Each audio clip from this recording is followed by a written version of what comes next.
বিশ্বাস করুন Facebook use করা বন্ধ করে দেবো। আমি একেবারেই ঠিক করেছি। আমার ভিডিও আপনারা দেখবেন না, আমিও কোনো এ ধরনের নিউজ পাবো না। কালকের দেখছি অভিষেক বন্দ্যোপাধ্যায় ডিম দ্বারা আক্রান্ত হচ্ছে, আজকের দেখছি কল্যাণ বন্দ্যোপাধ্যায় রাস্তায় শুয়ে আছে। কালকের তো প্রথমে অভিষেক বন্দ্যোপাধ্যায়কে দেখে আমি চিনতে পারিনি। একজন হেলমেট পরা মানুষ রাস্তার ওপর মানে জনসমুদ্রের মধ্যে দাঁড়িয়ে রয়েছে। আমি ভাবলাম ক্রিকেটারকে নিয়ে কিছু একটা হচ্ছে, সোনারপুরে হয়তো নতুন কোনো ক্রিকেটার উদ্ভব হয়েছে, কিছু একটা অ্যাচিভমেন্ট তিনি করেছেন, কিন্তু দেখছি তাকে নিয়ে ঠেলাঠেলি হচ্ছে। তারপরে যখন একটু ক্যামেরাটা কাছে নিয়ে গেল তখন দেখলাম যে না, আমাদের পশ্চিমবঙ্গের যুবরাজ অভিষেক বন্দ্যোপাধ্যায়। আবার আজকের দেখছি রাস্তার মধ্যে শুয়ে রয়েছে কল্যাণ বন্দ্যোপাধ্যায় মাথায় হাত দিয়ে।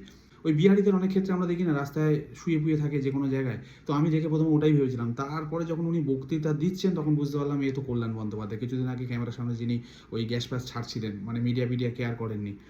এই ধরনের পার্সোনালিটি সে রাস্তায় শুয়ে আছে, মানে স্বাভাবিকভাবে কী করে ভাববো আমি যেটা কল্যাণ বন্দ্যোপাধ্যায়।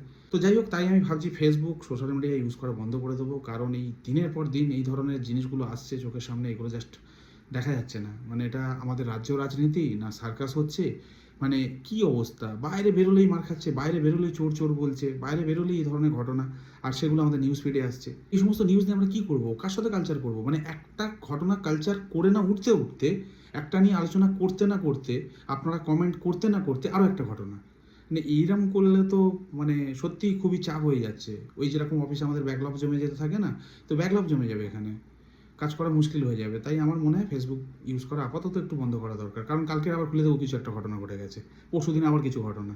তার থেকে আমার মনে হয় একটু বিরত থাকা দরকার। আপনারাও একটু রেস্ট নিন, আপনাদের আঙুল, আপনাদের চোখ, মাইন্ড সব কিছু একটু রেস্ট দিন, কারণ ঘটনা তো ঘটতে থাকবে যা মনে হচ্ছে।